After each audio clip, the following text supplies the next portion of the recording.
Y'all, he came back in my life, and that's what started this whole series. Welcome to the Lips and Language podcast. My name is Cola, where we talk about life, love, and language. Remember to subscribe, like, and share. Let's get into today's topic. So I started this series last week called God and Sex, and putting it out there really was like a little bit nerve-wracking. I love talking about these subjects. I love diving into things that we don't often talk about, but we're supposed to. And I woke up to people texting me like, "Well done!" Like, they're grateful that I have brought up this conversation. And so I'm like, "Wow, okay, I'm encouraged. I'm gonna keep going." I mean, I would have done it regardless. Even if people don't comment, I will still keep going. But it's really interesting to see how this conversation is kind of being shaped from week to week. I'm really just here like, God, what you want me to say? How do you want me to tackle this? And a lot of it is going to be heavily my own experiences because that's where I can draw from. That's what I know the most about. That's where I can draw similarities. I can compare it. I can expose myself. I can put myself on Fresh Sheet. Y'all, this whole series started because I needed to expose myself. Okay. And I'll eventually get to the exposure part as we go on down the line. But this series started because somebody came back into my life and it caused a little bit of like emotions to pop up, right? And so a couple weeks ago, I did the story with Sister Drew. And if you haven't seen it, go see that one. And I talked like at the very end of how my son's father and I reconnected. Now, it has been 17 years since we have like really talked, or 9 years since we talked fully, because when my son passed, it was like a apology and the rest of it. But like, since we were actually like, into each other type of thing, it's been like 17 years, right? Since that night that we saw each other, we have not connected in that way. And it really just brought up all these feelings and emotions that I didn't know were there. I really thought that I had gotten to a place where I'm like, he's doing him, I'm doing me, this is just what it is. We had a kid together, and you know what I mean? But the thing was, although we were never in a relationship, there were actually feelings there. And although we were only intimate one time and like not fully, if you've heard me talk about this in the book, it still did a thing. It still did a thing. Biblically did a thing. Clearly, physically did a thing. So I got pregnant. But I really wanted to tackle this thing of soul ties today. I did a piece last week, Lips and Poetry, called Souls. And it's a piece about how souls can be tied together. And it's such an interesting topic to take on because there's some people who say soul ties don't exist. There are other people who say it absolutely exists. You have to release yourself from it. I can only speak from my own experience. As I've been reconnected to my son's father, I've been feeling really, really drawn to him.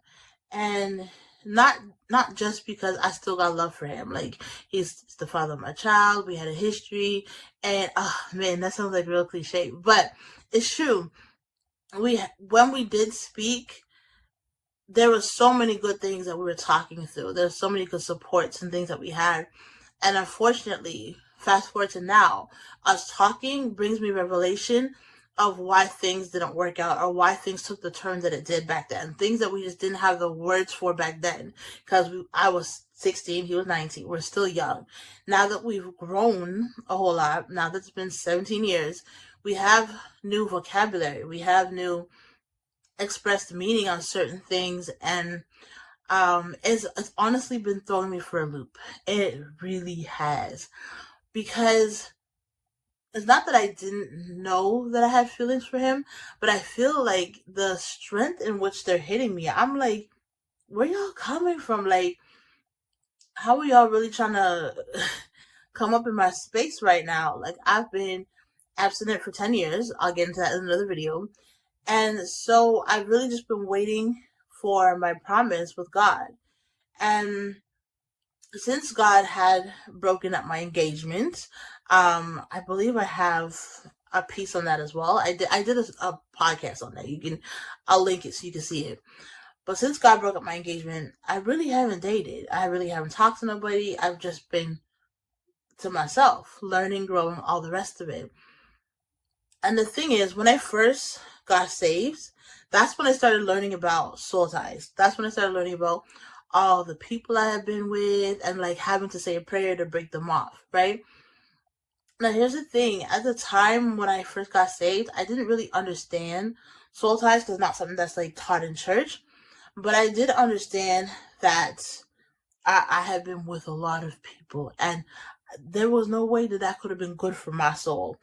People are worried about body counts out here, about how much people you've been with, how much people you slept with, all this other thing. They need to be concerned about the spiritual connection. How many people spiritually have you connected with? Have you picked up spiritual STIs and the rest of it? Now, that's not necessarily a thing, but like, you know what I'm saying? When you take on people's fear, their anger, their anxiety, you can feel it in your spirit. You can feel it in your soul. I don't know if you've ever slept with someone sad and then sadness just becomes you.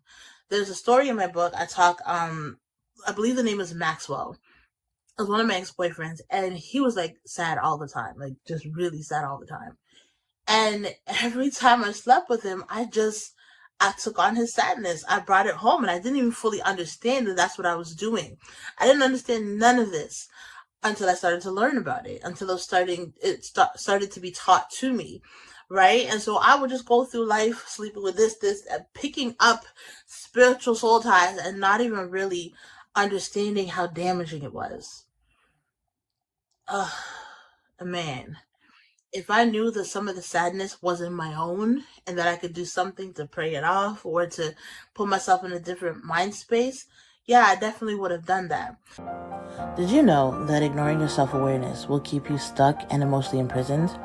Man, we go through life with this hustle mentality, going, never taking a moment to stop, to breathe, until life kind of just spirals out of control. But it is time to take control. It is time to experience the freedom of your most authentic self. And I have a gift for you. I have witnessed the tears, the happiness, the joy, the transformation when I have done this workshop in jail, in colleges, in high schools. And I want to offer this to you. So, click the link below, get access to the free mini course. There's 4 videos. You are going to enjoy it. And let's get to the other side of healing because you deserve to show up authentically as you. So here's the Bible verse that I want to get into. It's 1 Corinthians 6, verse 16. It says, "And don't you realize that if a man joins himself to a prostitute, he becomes one body with her? For the scripture says, the two are united into one." And then it goes on. And so in that verse alone, let's not disregard, but let's say instead of saying prostitute, you just put the name of the person that you slept with, right? Then essentially the two are becoming united. You guys are becoming united not just in body, but in spirit and everything. Well, the only way that you untie yourself or you unjoin yourself is to repent, number one, if you did it outside of the context of marriage, but then it's to ask God to really listen, God, I know I done messed up. Whatever parts of me that united to that person, I'm gonna need it back. Because I wasn't supposed to be over there anyways. I did it, my bad. You know what I'm saying? Like, there was a process to it. There's a prayer that we can pray. But I'm not here to just, here's a prayer and that's it. It's really just sharing what it was like for me. And so I talked about my ex-boyfriend, and that was one experience. But let's get back to my son's father and how it's been years. And for whatever reason, beyond the fact that I love him, I really just feel pulled to him. I really just feel attached in a way that I can't explain. And it's not just because we have a kid. It's really, it's not just because we have history. Like, there's something else there. Now, mind you, I have prayed the prayers, but it's almost like every time we talk, there's like there's this thing between us. And in so many ways, I love it. But because I felt so rejected from this man. And so to feel connected, to feel like, oh, we're vibing, we're moving on the same path, and all these things are going in a great way, like, that feels beautiful to me. But in the other way of, this pull could pull me into a situation that I'm not supposed to be in because we're not married. That's where it gets a little bit like sketchy. That's where it gets a little bit unsafe. And not that he's not a safe person or that he's an unsafe person. He's cool. But unsafe in terms of spiritually, and unsafe in terms of, that's when we find ourselves accidentally slipping into sin, and we're just like, I don't know how it happened. Well, when I talk about self-editing, making sure that we're aware of how somebody makes us feel, how our spirits are connected, how our souls are connected, what is happening inside our body. Do we have a bodily reaction? I was about to say something so crass, but how was your, honestly, real talk, like, how is your body reacting to another human being of an opposite sex, or even of the same sex? Because soul ties are not just for heterosexual people. Soul ties are for everybody. Soul ties can be through friendships, when you're just really drawn to a friend, like, you really feel like you need this person. You're really like, man, if they don't talk to me, I can't go on. Or like, you feel like your whole life is surrounded by this person, your mom.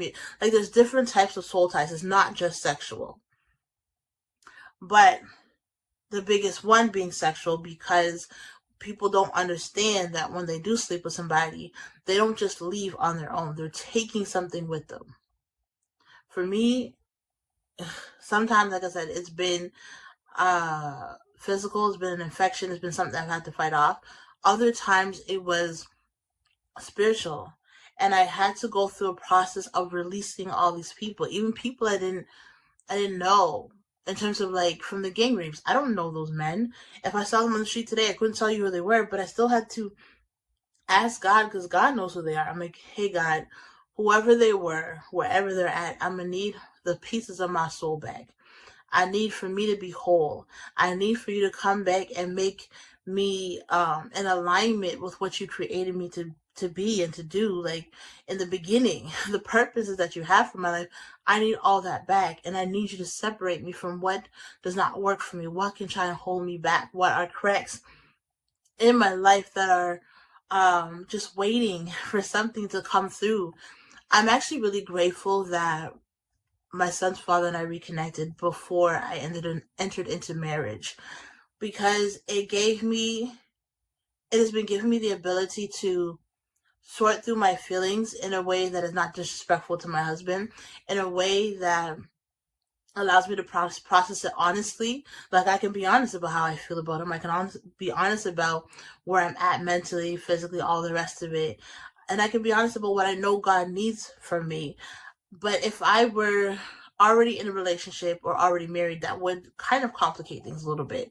I'm not saying that I wouldn't be able to process it, but sometimes when people are like, oh, they just need closure. If I needed closure, that's not something I would be able to even explore had I been in a relationship. And so I'm grateful for God's timing, that He knew one day that this conversation, I had no clue. Honestly, the both of us, when we started talking back, we were both like, who could have seen this coming? Because we had spent so many years feeling like each other hated each other. And so when we finally got to this space where we're like, no, I actually have a lot of love for you, it was like, oh, okay, what does this look like? How do we work through this? But one of the things that I noticed is, like I said, my soul and my spirit has really just been drawn to him. And I've gone through the process of praying off almost every single person that I've been intimate with, but I might have missed a few, right? And so every now and then, it's a thing that I have to remind myself that I might just want to just, God, if there's anybody who I forgot, if there's anybody who I didn't mention, I need to make sure that my spirit is completely cleansed before I get into marriage, before I get into a situation with somebody else, and these things start creeping up. Too many times, there's so many unhealed past or unhealed moments that time tries to creep in through relationships, And it was like, well, it was so unexpected, it just catches people off guard. And I'm like, I don't want anything to catch me off guard. When I get into the marriage that God has for me, I want to be fully committed, and I want my husband to do the same. I want him to go through his checklist and to make sure his soul is not tied to anybody, that he doesn't have that one girlfriend who comes around and she just has him weak and he's just falling back. No, ma'am, we're not doing that. And so this conversation of soul ties is so much greater. The only person we should be tied to is God. Now, verse 17 of this says, but the person who is joined to the Lord is one spirit with him. That's the goal. To be one spirit with the one who created us. Or one spirit, one flesh with the one who God has connected us with it through marriage. It's not about us being connected to all these loose ends, to all these people, allowing ourselves to just be dipped and tripped and tricked out by these different relationships that we get into. And again, it's not just sexual. There have been some family and friend ties that just run super deep, that it runs the risk of being like witchcraft. It runs the risk of being manipulative. It runs the risk of being ultra controlling. And we are our own person. We have our own life to live. We have our own purpose. And to get caught up in living for other people is not God's design. We were not created to be rented out to other people. We're not created to be a fill-in for the people, for their needs and their needs and their needs. No, we were created for our own purpose, or for God's purpose, but for our own destinies. And the less people we have to carry on these destinies, the better it will be.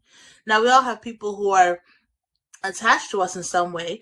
Like, something I say could create such a change in someone else's life, and it could influence them in a way that they influence somebody else. Like, yes, there's people attached to us in that way, but it's different than trying to run and the weight of people's past anxiety and their pain and their trauma is running right behind us. Like, we don't have time to be dragging our hurts plus their hurts.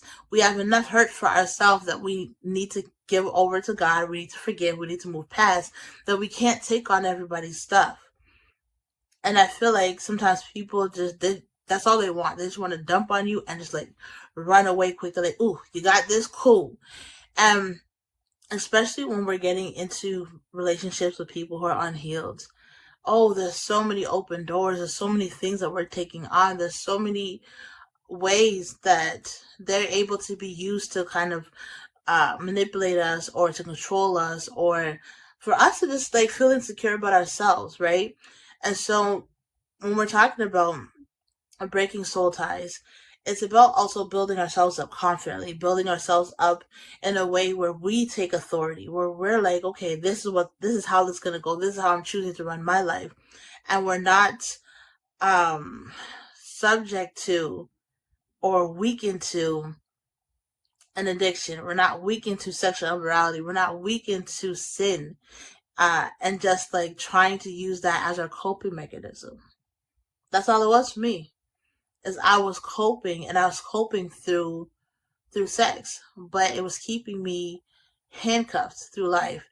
And every time I met somebody, every time they told me a story, every time we connected on a deeper level, I took those stories with me and I passed it on and on and on, until I had to realize that the story wasn't fun anymore, but B, I had attached myself to so many different things and so many different people.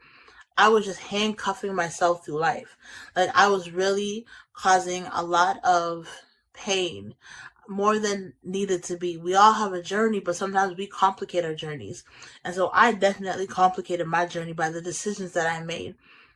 And so in setting my soul free and setting myself free from their thoughts, their opinions, just some of the men I don't even remember. I don't remember their name, I don't remember their faces. And that's, like I said, the grace of God. But that's because I've allowed forgiveness to reign in my life. I've allowed freedom to be the thing that speaks the loudest. I've been saying, you know what, God, I need to feel like myself again. I need to feel aligned with you. And to align myself with you means to unattach myself from everyone else. And so there's a prayer that we can say. It doesn't have to be challenging or difficult. because soul ties specifically is not something you find in the Bible. So you're not going to find it say soul tie, read this prayer. You know what I'm saying? But if we have an active prayer life, or even if we don't even know where to start, we can start by saying, hey God, I need your help with this. You say, I need to be detached from, you can say their name if you know it. If you don't know their name, say this person I slept with that you know about. Or this friend that I've been feeling really deeply connected to, that it's overwhelming and it's taking over. There's different ways that we can look at this thing. And we pray, we ask God, hey God, I need my soul to be aligned with you. I need all the pieces of me. I know I've said this many times throughout this video. I need the pieces of me back.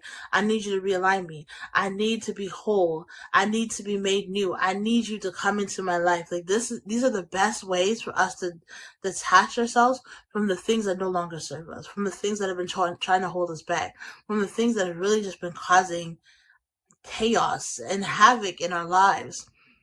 And so the topic of soul ties is not a hard concept. If you slept with somebody, or if you feel really overwhelmed by somebody, if you feel like the connection is run too deep, if you feel like you're being pulled to this person, if you feel like you are constantly thinking about them, like it's almost overtaking your mind, like your heart is for them, your body's reacting to it. And when I say body reaction, please just read between the lines. Then there's something to it. That's if we're not in marriage. And I'm not saying that we shouldn't have an attraction to somebody, because our bodies react when we're attracted to the person. I'm not saying that that's horrible. Please understand that. It's when it feels like it's a little bit out of control. It's when it feels like, and I know some people are going to be like, well, I don't feel any soul ties, so that means I'm good. As long as you've engaged in sex before marriage, there is something for you to pray off. Let's not get into all the tips and like, as long as you've engaged, as long as you know you've done your little freak-de-deek before marriage, there is something to pray off. There is something to say. There is something to ask God to help you with, to cleanse your body, your mind, your spirit, your soul, so that you can get back on track and on the path that He's asked you to be in.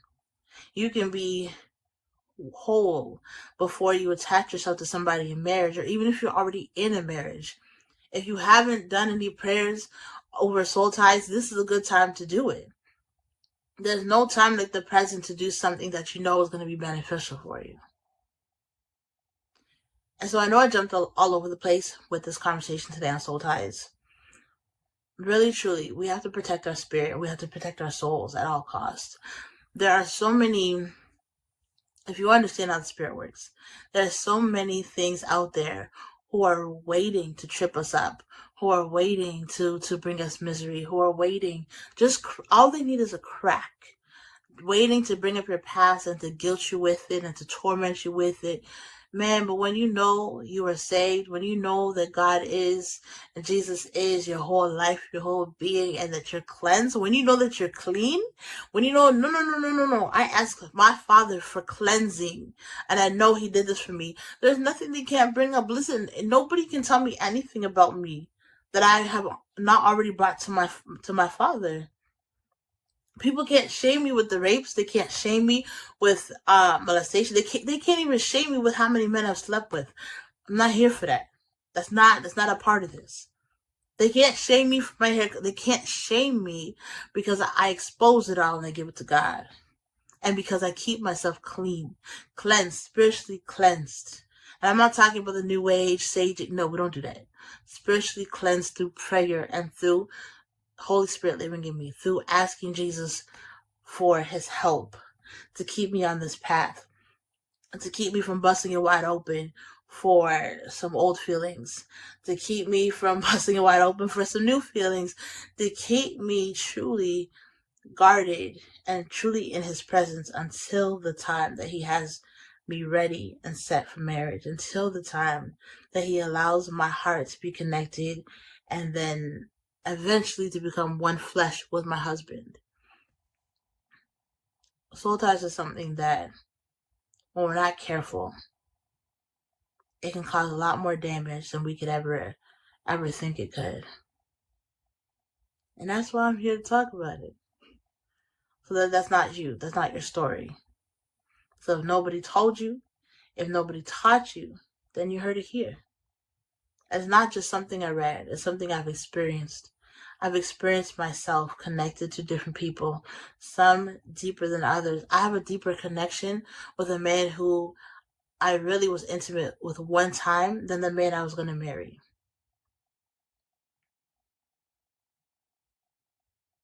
We can't always help who we're connected to in that way, but we can definitely pray. And so that's all I'm going to say today. Because this series is about to flip on its head. Every week, I'm going to have a new topic. Every week, God has given me something fresh to say. And yeah, I'm really just going to keep pushing through this, keep staying encouraged through these conversations. I pray that they're clear. I pray that you're receiving something from it. I pray every time I start a video that whoever was supposed to hear this will hear it, because my heart's intention is to set people free. My whole mission is to heal man's hearts one story at a time. Heal mankind one story at a time. Death and life are in the power of the tongue. Those who love it eat the fruit of it. Those are the basis of what I do. And so when you speak over yourself, speak the good things. Cleanse yourself with love. Cleanse yourself with good words and the life that you want to see for yourself. So, have a great night. We will see each other next week. Y'all check out the message at the end. Don't click off. Like, subscribe, all the good stuff, but check out the message at the end because I'm truly here to make a difference. What would it look like if we were a people that were healed? What would it look like if we were people that believed in doing the work necessary to remove trauma, to get through grief, and to come out on the other side? Man, we think that therapy is the only way. Therapy is a great way, but there's also a creative way that can help us get through this process. My name is Kola. I am an amazing artist, and I have a program called Restore and Embrace Myself. It is all about the healing and the getting through and the getting over. And if nobody told you, you are special and you are so deserving of so much more in this world. So get in contact with me because I'd love to work with you.